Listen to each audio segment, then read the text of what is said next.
आज का ये एपिसोड शुरू करने से पहले एक छोटी सी बात। क्या आप भी अपना पॉडकास्ट बनाने की सोच रहे हैं? तो एंकर ट्राई कीजिए। ये पॉडकास्ट बनाने का सबसे आसान तरीका है। नंबर एक, ये फ्री है। नंबर दो, इसमें कई सारे ऐसे टूल्स हैं जो आपको अपने फोन और कंप्यूटर पर रिकॉर्ड और एडिट करने की फैसिलिटी देते हैं। नंबर तीन, आप अपने पॉडकास्ट को डिस्ट्रीब्यूट भी कर सकते हैं, जिससे इसे स्पॉटिफाई और दूसरे प्लेटफॉर्म पर सुना जा सके। तो डाउनलोड कीजिए फ्री एंकर ऐप या विजिट कीजिए anchor.fm पर अपना पॉडकास्ट स्टार्ट करने के लिए। ये तो थी एक छोटी सी जानकारी, और अब शुरू करते हैं एपिसोड का सिलसिला। तो आज के एपिसोड में लीजिए सुनिए विश्वंभर नाथ शर्मा कौशिक की लिखी कहानी विश्वास, मेरी यानी समीर गोस्वामी की आवाज में। स्वराज्य सोपान नामक दैनिक समाचार पत्र के संपादक अपने कमरे में बैठे हुए अपनी संपादकीय डाक देख रहे थे। उसी समय चपरासी ने उनका एक कार्ड लाकर दिया। कार्ड को देखकर संपादक जी ने कहा, उन्हें भेजो। चपरासी चला गया। थोड़ी देर पश्चात एक खद्दरधारी युवक कमरे में प्रविष्ट हुआ। संपादक को देखकर उसने दोनों हाथ जोड़कर वंदे कहा। संपादक जी मुस्कुराकर बोले, आइए शुक्ल जी, आप कब पधारे? युवक कुर्सी पर बैठता हुआ बोला, कल शाम को आया था। संपादक जी विस्मय का भाव दिखाते हुए बोले, अच्छा, ठहरे कहाँ? एक धर्मशाला में ठहर गया हूं। ये क्यों? यहीं क्यों न चले आए? बात यह है कि कल समय बहुत हो चुका था। मैंने सोचा ऑफिस बंद हो गया होगा। ऑफिस बंद हो गया था तो क्या खुल नहीं सकता था? हाँ, खुल तो सकता था, परंतु मैंने सोचा क्यों असुविधा उत्पन्न करूं। असुविधा की कौन बात थी? खैर, अब आप यहां आ जाइए। यहां दो कमरे बिल्कुल खाली पड़े हैं, आप उन्हीं में डेरा जमाइए। अच्छी बात है। तो असबाब कब लाओगे? आज किसी समय ले आऊंगा। आप कहाँ रहते हैं? मैं भी निकट ही रहता हूं, यहां से 5 मिनट का रास्ता है। तब तो बड़ा अच्छा है। और कोई बात? बस, और कौन बात है। कल से कार्य आरंभ करूंगा। कल से आरंभ करना चाहे परसों से, कोई जल्दी नहीं है। 1-2 दिन आराम कर लो। आराम तो करता ही था। आराम से तबीयत उबी हुई है। काम करने को जी चाहता है। संपादक जी हंसकर बोले, ये बात है। अच्छा, तो जब से इच्छा हो तब से आरंभ कर दो। कल ही से करूंगा। कल ही से सही। शुक्ल जी उसी दिन संध्या समय सीआईडी इंस्पेक्टर के पास पहुंचे। इंस्पेक्टर ने उन्हें एकांत में ले जाकर पूछा, आप कब आए? शुक्ल जी ने कहा, मैं कल आया था। मेरा पत्र आपको मिल गया था? इंस्पेक्टर ने पूछा। जी हाँ, उसी के अनुसार मैंने यहां आना निश्चित किया। अच्छा, तो यहां आपको क्या करना होगा ये तो आप जानते ही हैं। जी हाँ, उसमें से पहला काम तो मैं पूरा कर चुका। कौन सा? मैंने स्वराज्य सोपान में सहकारी संपादक का स्थान प्राप्त कर लिया। अच्छा, शाबाश। तब फिर अन्य बातें सरल हो गईं। जी हाँ, मैं एक बार फिर समझा दूं। आप संपादक पर अपनी दृष्टि रखिए। उनके विचार कैसे हैं, उनके पास कौन कौन आदमी आते हैं, उनका पत्र व्यवहार किनसे होता है और किस संबंध में होता है, इसका पता रखिएगा। संपादक जी जब कभी बाहर जाएं तो इस बात का पता लगाकर कि वो कहाँ जा रहे हैं, उसकी सूचना तुरंत मुझे या मेरे सहकारी को, जो उस समय यहां मौजूद हो, दीजिए। इसके अतिरिक्त और जो कुछ आप अपनी बुद्धि और समझ से कर सकें वो कीजिएगा। बहुत अच्छा। एक बात का ध्यान रखिएगा, अपना भेद किसी भी व्यक्ति को, चाहे वो आपका कितना ही घनिष्ठ मित्र क्यों न हो, कभी मत दीजिएगा। सीआईडी विभाग का पहला सिद्धांत ये है कि अपने अफसरों तथा सहकारियों के अतिरिक्त अन्य किसी भी व्यक्ति को अपना भेद न दे, चाहे वो अपना मित्र हो अथवा रिश्तेदार। ये बातें मैं समझता हूं। समझने को तो बहुत से लोग समझते हैं, पर उनके अनुसार कार्य नहीं करते। बहुतेरे तो इतने गधे होते हैं कि अपने को सीआईडी का आदमी प्रकट करने में कुछ गर्व का अनुभव करते हैं। इस काम में सफलता तभी मिलती है जबकि किसी को आपके असली व्यक्तित्व और इरादों का पता न चले। बिल्कुल ठीक है, आप निश्चिंत रहें। जैसा आप कहते हैं वैसा ही होगा। तो बस अब मैं निश्चिंत हूं।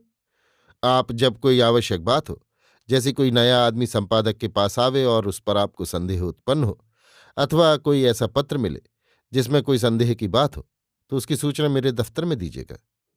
बहुत अच्छा। शुक्ल जी चलने के लिए उद्यत हुए।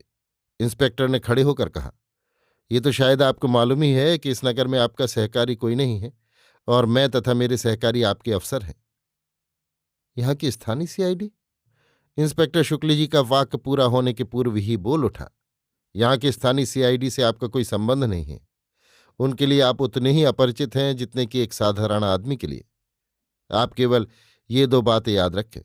एक तो ये कि आप यहाँ अकेले हैं, आपका कोई सहकारी नहीं है, और मैं और मेरा सहकारी आपके अफसर हैं। ये मैं पहले बतला चुका हूं कि अपना रहस्य अपने सहकारी तथा अफसरों को छोड़कर किसी पर प्रकट न कीजिए। तो इससे क्या नतीजा निकला? यही कि आप और आपके सहकारी के अतिरिक्त यहाँ और कोई व्यक्ति ऐसा नहीं है जिस पर मैं अपना व्यक्तित्व तथा अपनी नीति प्रकट करूं। ठीक, अब आप अपना कार्य आरंभ करें। शुक्ल जी को स्वराज्य सोपान में कार्य करते हुए 3 मास व्यतीत हो गए हैं। पत्र संपादक शुक्ल जी से यथेष्ट स्नेह करने लगे हैं। संध्या समय कार्य से छुट्टी पाकर शुक्ल जी बहुधा संपादक जी के घर पर पहुंच जाते हैं और बहुधा भोजन भी वहीं करते हैं। संपादक जी के 2 छोटे बच्चे उनसे हिल गए हैं। शुक्ल जी बहुधा उनको खिलाया करते हैं। एक दिन संध्या समय शुक्ल जी संपादक के मकान पर पहुंचे। उन्होंने संपादक जी के कमरे में पहुंचकर आवाज दी, शांति, क्या कर रही है? उनकी आवाज देते ही एक 5 वर्षीय बालिका घर के भीतर से दौड़ी आई और चाचा चाचा कहकर उनसे लिपट गई।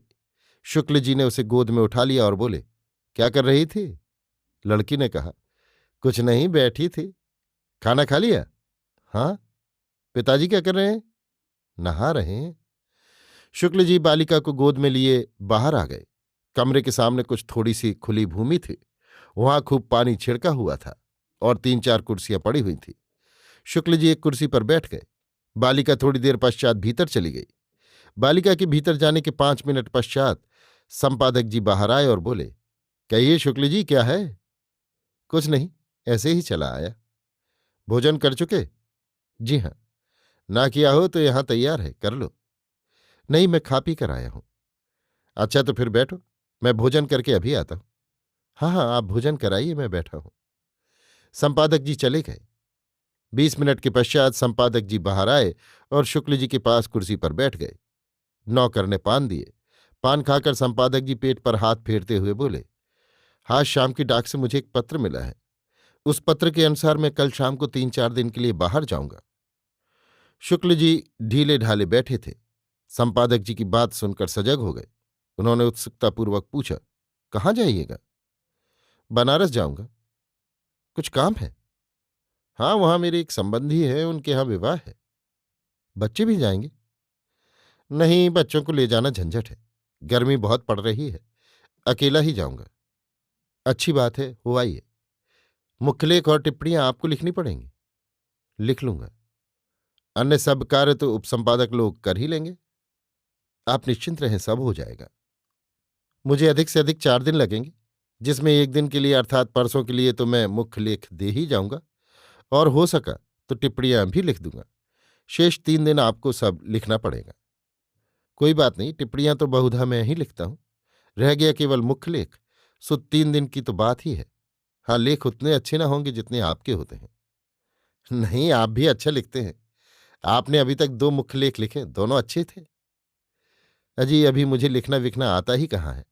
हाँ, आपकी सेवा में कुछ दिन रहने का उसको अवसर मिला तो कुछ सीख जाऊंगा। कल किस ट्रेन से जाइएगा?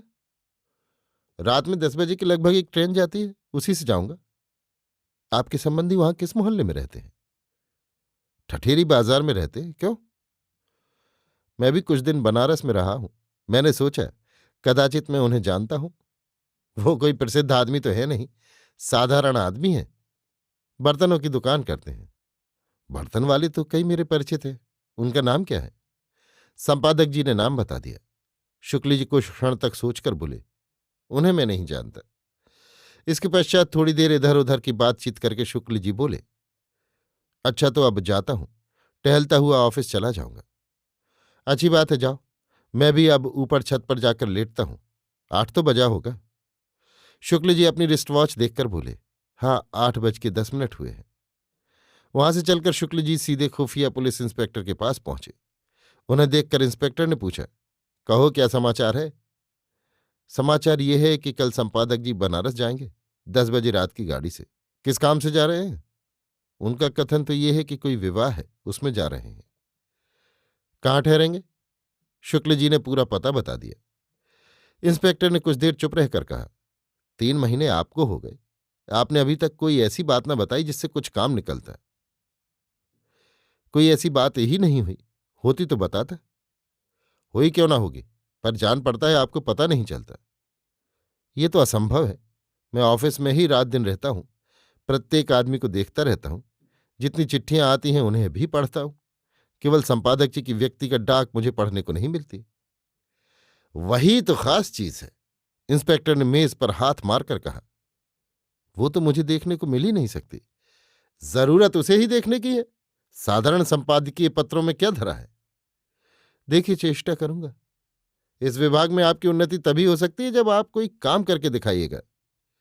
चेष्टा तो मैं ऐसी ही कर रहा हूं। आपको 3 महीने की मोहलत और दी जाती है। यदि इतने समय में आपने कोई काम न किया तो फिर आपको यहां रखना व्यर्थ होगा, समझे? हाँ, समझ गया, चेष्टा करूंगा। अच्छी बात है, जाइए। संपादक जी के बनारस जाने के 2 दिन पश्चात शुक्ल जी महाराज पुनः इंस्पेक्टर के पास पहुंचे। इंस्पेक्टर ने उन्हें देखकर किंचित उत्सुकतापूर्ण स्वर में कहा, कहिए, कोई नई बात? शुक्ल जी ने स्वराज्य सोपान का ताजा अंक उनके सामने रख दिया और कहा, इसका मुख्य लेख पढ़ जाइए। इंस्पेक्टर ने मुख्य लेख पढ़ा। लेख पढ़ चुकने के पश्चात उसने कहा, लेख तो बहुत ही कड़ा है, इसके कारण तो संपादक निश्चय फंस जाएगा। तो बस ठीक है, इसीलिए तो लिखा ही गया है। किसने लिखा है? मैंने। अच्छा। जी हाँ, उस दिन आपने कहा था कि कुछ काम करके दिखलाओ, सो फिलहाल मुझे यही सूझा। संपादक जी बाहर गए हुए हैं, आजकल मैं ही लिखता हूं। मैंने सोचा ये अच्छा मौका है। इंस्पेक्टर ने किंचित मुस्कुराकर कहा, खूब, परंतु इससे नतीजा? शुक्ल जी ने सोचा था इंस्पेक्टर उनकी इस कार्यकुशलता पर बहुत प्रसन्न होगा, परंतु जब उसने उपरोक्त प्रश्न किया तो शुक्ल जी का मुंह उतर गया। उन्होंने लड़खड़ाती हुई जिह्वा से कहा, नतीजा? हाँ, और क्या? इससे इसके अतिरिक्त और क्या होगा कि संपादक को 1-2 साल की सजा हो जाएगी, बस। और आप क्या चाहते हैं? खाली संपादक को जेल हो जाने से हमारा कार्य सिद्ध नहीं होता। हम तो ये चाहते हैं कि हमें उनके उन साथियों और मित्रों का पता लगता जिनके विचार राजविद्रोहात्मक हैं। संपादक के जेल जाने से ये बात न हो सकेगी। शुक्ल जी हतबुद्धि होकर इंस्पेक्टर का मुंह ताकने लगे। इंस्पेक्टर ने कहा, अब आप मेरा मतलब समझे? शुक्ल जी अपने शुष्क ओठों पर जिह्वा फेरते हुए बोले, जी। कुछ क्षण तक सोचकर इंस्पेक्टर ने कहा, खैर, अब तो जो होना था हो गया, परंतु अब भी आपके लिए यथेष्ट समय है।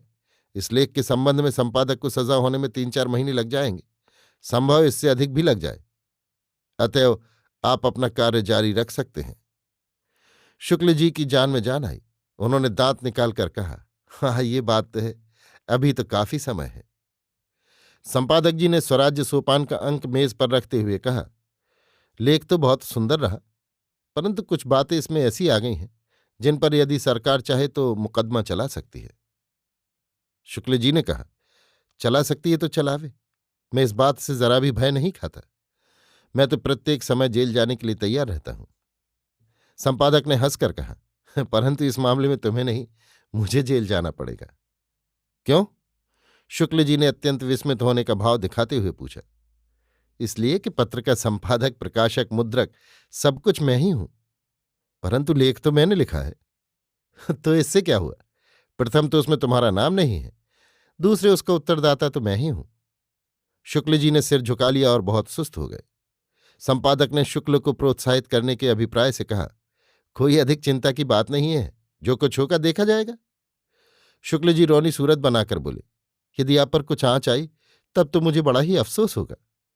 अफसोस होने की कौन सी बात है, बहुत होगा, 1-2 साल की सजा हो जाएगी, सो काट आऊंगा। जब ओखली में सिर डाला तो मूसल का क्या भय? अजी, आप मुझे आगे कर दीजिएगा, मैं साफ साफ कह दूंगा कि लेख मैंने लिखा है। ये कैसे हो सकता है? प्रथम तो इससे मैं बच नहीं जाऊंगा, और यदि बच भी सकता तब भी मैं ऐसा न करता। हमारी ये नीति नहीं है, और हमारी ही क्या, किसी भी अच्छे संपादक की ऐसी नीति नहीं हो सकती। तब तो बड़ा बुरा हुआ। कुछ बुरा नहीं हुआ, जो कुछ हुआ सब अच्छा हुआ। ऊपर से कहने को तो संपादक जी ने कह दिया, परंतु मन में वो शुक्ल जी की इस नालायक हरकत पर बहुत ही कुढ़े। परंतु अपना रोष उन्होंने इसलिए प्रकट नहीं किया कि कहीं शुक्ल जी उन्हें भीरू तथा कायर न समझें। इसी समय संपादक जी के एक मित्र आ गए। उन्होंने कमरे में प्रवेश करते ही कहा, कल के अंक में तो बड़े जोर का अग्रलेख लिख मारा। संपादक जी किंचित मुस्कुराकर बोले, आपको पसंद आया? मित्र महोदय कुर्सी पर बैठते हुए बोले, मुझे ही क्या, सभी को पसंद आया। आपको पता हो या ना हो, कल हरकारों ने दूने दाम पर अंक बेचे हैं। संपादक जी का सारा रोष हवा हो गया। प्रसन्नता के मारे गदगद होकर बोले, अच्छा जी, लेख भी तो गजब का लिखा है। मैंने तो उसे 3-4 बार पढ़ा, खूब लिखा है, वाह वाह। संपादक जी ने कहा, वो लेख शुक्ल जी का लिखा हुआ था। यद्यपि ये कहते हुए संपादक जी को थोड़ा अफसोस हुआ, परंतु वे इतने संकीर्ण हृदय भी नहीं थे कि शुक्ल जी को धता बताकर सारा यश स्वयं लूट लेते। मित्र महोदय शुक्ल जी की ओर देखकर बोले, अच्छा, तब तो और भी कमाल की बात है। शुक्ल जी, आप तो छिपे रुस्तम निकले। शुक्ल जी दांत निकालकर बोले, हाजी मैं क्या हूं, ये सब संपादक जी की शिक्षा का फल है। हाँ, फिर इनकी शिक्षा ऐसी वैसी थोड़ा ही हो सकती है। इस समय आपके जोड़ का संपादक हिंदी में और है कौन? संपादक जी ने संतोष की श्वास छोड़कर मन में सोचा, चलो, मूल यश तो हम ही को प्राप्त है। इस विचार ने संपादक जी के हृदय की संकुचित उदारता को बाहर की ओर ठेला। अतः उन्होंने कहा, शिक्षा ग्रहण करने के लिए शिष्य में योग्यता भी तो होनी चाहिए। शुक्ल जी में योग्यता है, इसलिए इन्होंने शिक्षा को शीघ्र ग्रहण कर लिया। बहुत से तो ऐसे होते हैं कि वर्षों सीखने पर भी उन्हें एक वाक्य लिखना नहीं आता। मित्र ने गंभीरतापूर्वक कहा, यही बात है, जब गुरु और चेला दोनों योग्य होते हैं तभी कुछ होता है। उपयुक्त घटना हुए 2 मास व्यतीत हो गए। शुक्ल जी के लेख की चर्चा 8-10 दिन रही। इसके पश्चात क्रमशः लोग उसे भूल गए। एक दिन प्रातःकाल पुलिस ने संपादक जी का घर और स्वराज्य सोपान का दफ्तर घेर लिया। दोनों स्थानों की तलाशी लेने के पश्चात पुलिस संपादक जी को गिरफ्तार करके ले गई। अपराध वही पत्र में राजविद्रोहात्मक लेख लिखने का लगाया गया। संपादक जी उसी दिन जमानत पर छुड़ा लिए गए। उचित समय पर उनका विचार आरंभ हुआ। हुक्म सुनाए जाने के 4 दिन पूर्व संपादक जी ने शुक्ल जी से कहा, शुक्ल जी, मैं तो अब जेल जा रहा हूं। शुक्ल जी घबराहट का भाव दिखाते हुए बोले, ये क्या निश्चित है? बिल्कुल। ये आपने कैसे जाना? अरे भाई, ये तो स्पष्ट बात है। जैसी परिस्थिति है उसके देखते हुए तो बचना असंभव ही है। आगे ईश्वराधीन है। हाँ, तो मेरी अनुपस्थिति में पत्र का समस्त भार आप ही पर रहेगा। शुक्ल जी चकित होकर बोले, मुझ पर रहेगा? हाँ, आप पर रहेगा। मुझे अन्य कोई ऐसा व्यक्ति दिखाई नहीं पड़ता जिस पर मैं पूर्ण विश्वास कर सकूं। शुक्ल जी मूर्तिवत बैठे संपादक जी का मुंह ताकते रहे। संपादक जी कहते गए, अधिक से अधिक 2 वर्ष की सजा होगी। 2 वर्ष तक सब आप ही को करना होगा। यदि कोई योग्य सहकारी मिल जाए तो उसे रख लीजिएगा। उपसंपादक 2 हैं ही, बस काम चलता रहेगा। और एक दया कीजिएगा, जब तक मैं छूट ना आऊं तब तक कोई लेख ऐसा न लिखिएगा जो सरकार की दृष्टि में आपत्तिजनक हो, क्योंकि यदि आप भी जेल में पहुंच गए तो यहां का सब काम चौपट हो जाएगा और घर की देख रेख भी आप ही रखिएगा। वैसे तो मैंने अपने एक रिश्तेदार को लिख दिया है, वो कल परसों तक आ जाएंगे, परंतु निरीक्षण आपका ही रहेगा। वो केवल घर का प्रबंध संभाले रहेंगे। शुक्ल जी मौन बैठे रहे। संपादक जी ने कहा, आप तो गुमसुम बैठे हैं, कुछ हाँ नहीं तो कहिए। शुक्ल जी बोले, हाँ नहीं क्या कहूं। मुझे जब ये ध्यान आता है कि केवल मेरे कारण आप पर ही मुसीबत पड़ी। इसका ध्यान आप बिल्कुल छोड़ दीजिए। ये कार्य ही ऐसा है, इसमें मनुष्य का एक पैर जेल खाने में ही रहता है। आपका कोई अपराध नहीं, आपके लेख से पत्र को लाभ ही पहुंचा। जब से वो लेख निकला तब से ग्राहक संख्या बढ़ गई है। मुझे तो बड़ा अफसोस है। आपका अफसोस बेकार सा है, हम लोगों का तो ये काम ही है। कल मैं आपको संपादक, मुद्रक और प्रकाशक बनाने के लिए डिक्लेरेशन दिलवा दूंगा, बस फिर मैं निश्चिंत हो जाऊंगा। शुक्ल जी का कलेजा धड़कने लगा। इस वार्तालाप के पश्चात शुक्ल जी इंस्पेक्टर साहब से मिले और उन्होंने सब वृत्तांत उसे सुनाया। इंस्पेक्टर ने कहा, आप कदापि इस झंझट में न पड़िएगा, अन्यथा आप सीआईडी विभाग से अलग कर दिए जाएंगे। परंतु यदि मैं इस समय स्वीकार न करूंगा तो पत्र के बंद हो जाने का भय है। बड़ी सुंदर बात है। हम तो ये चाहते ही हैं कि पत्र बंद हो जाए। परंतु कल संपादक जी मेरे नाम से डिक्लेरेशन देने वाले हैं। आप स्पष्ट रूप से अस्वीकार कर दीजिए। मैं जिस परिस्थिति में हूं उसको देखते हुए तो ये बहुत कठिन है। परिस्थिति कुछ नहीं। आप ये काम मत कीजिएगा। ना हो कुछ बहाना करके टल जाइए। कहाँ टल जाऊं? कहीं बाहर चले जाइए। शुक्ल जी बोले, अच्छा, चेष्टा करूंगा। इंस्पेक्टर ने किंचित कर्कश स्वर में कहा, यह कहिए कि ऐसा ही होगा। इंस्पेक्टर का ये कथन शुक्ल जी को बुरा लगा। उन्होंने कहा, इस प्रकार एकदम से भाग जाने से लोग मुझे क्या कहेंगे और संपादक जी क्या समझेंगे? ओफो, आप तो बड़े सहृदय मालूम होते हैं। ऐसा ही था तो आपने लेख लिखकर उन्हें फंसाया ही क्यों? मैंने तो आपसे लेख लिखने के लिए कहा नहीं था। इंस्पेक्टर ने व्यंग्यपूर्वक मुस्कुराते हुए कहा। शुक्ल जी कुछ उत्तर न दे सके। उन्होंने अपना सिर झुका लिया। इंस्पेक्टर पुनः बोला, इस विभाग में सहृदयता काम नहीं देती। इसमें तो बस जो आपसे कहा जाए उसे आंखें बंद करके कीजिए, तभी आप उसमें टिक सकेंगे और उन्नति कर सकेंगे। शुक्ल जी ने सोचकर कहा, अच्छी बात है। शुक्ल जी इंस्पेक्टर के पास से चले आए। रात में बड़ी देर तक शैया पर पड़े पड़े शुक्ल जी इस समस्या पर विचार करते रहे। एक और उन्हें संपादक जी की सरलता, अपने ऊपर उनके स्नेह तथा विश्वास का विचार आता रहा। दूसरी ओर इंस्पेक्टर की क्रूरता, स्वार्थ तथा हृदयहीनता का ध्यान आता रहा। शुक्ल जी ने सोचा, इंस्पेक्टर और संपादक जी में से कौन सा स्वामी श्रेष्ठ है? एक तो हम पर इतना विश्वास और स्नेह करता है कि यद्यपि हमारे द्वारा ही वो जेल जा रहा है, तथापि वो अपना सर्वस्व हमें सौंप कर जा रहा है। दूसरी ओर ऐसा स्वामी है जो प्रथम श्रेणी का स्वार्थी है, जो चेष्टा शब्द कहने पर तोते की तरह आंखें बदल लेता है, जिसकी बातचीत हुकूमत और धमकी से पूर्ण रहती है, जो हम पर पूर्णतया विश्वास नहीं करता, जो जरा सी भूल होने पर हमारा शत्रु बन सकता है। दूसरे दिन शुक्ल जी से संपादक जी बोले, आज तुम्हारी ओर से डिक्लेरेशन दाखिल हो जाना चाहिए। शुक्ल जी ने कहा, अच्छी बात है। उसी दिन डिक्लेरेशन फाइल कर दिया गया। डिक्लेरेशन फाइल होने के तीसरे दिन हुक्म सुनाया गया। संपादक जी को 1.5 साल की सजा तथा 200 रुपये जुर्माना हुआ। संपादक जी के जेल चले जाने के पश्चात शुक्ल जी ने स्वराज्य सोपान का संपादन बड़ी योग्यतापूर्वक किया। डिक्लेरेशन फाइल होने के एक दिन पूर्व शुक्ल जी इंस्पेक्टर से मिले थे। तब से वो उससे नहीं मिले। एक दिन रास्ते में उससे मुठभेड़ हो गई। इंस्पेक्टर ने मुस्कुराकर व्यंग्यपूर्वक कहा, अब तो आप पूरे देशभक्त बन गए। जी हाँ, आप अपना मतलब कहिए। मेरा मतलब वो भी आपको जल्द मालूम हो जाएगा। अफसोस केवल इतना है कि एक दिन आपको भी जेल की हवा खानी पड़ेगी। उसके लिए तो मैं स्वयं तैयारी कर रहा हूं। केवल संपादक जी के आने की देर है। अच्छा, इंस्पेक्टर ने आश्चर्य से पूछा, आपको शक भी है क्या? आखिर आपकी बातों में आकर मैंने जो पाप किया है, मुझे उसका प्रायश्चित भी तो करना है। बिना जेल गए प्रायश्चित होगा नहीं। अच्छा, तो जेल जाने के लिए क्या कीजिएगा? कुछ नहीं। जैसा एक लेख पहले संपादक जी को फंसाने के लिए लिखा था, वैसा ही एक बार फिर लिख दूंगा और संपादक जी के छूटने के ठीक 2 महीने पूर्व लिखूंगा। यदि आप हमारा काम करते रहते तो ये नौबत काहे को आती?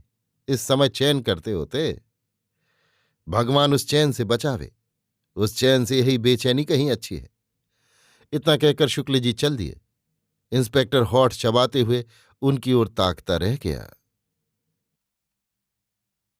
अभी आप सुन रहे थे विश्वंभर नाथ शर्मा कौशिक की लिखी कहानी विश्वास, मेरी यानी समीर गोस्वामी की आवाज में।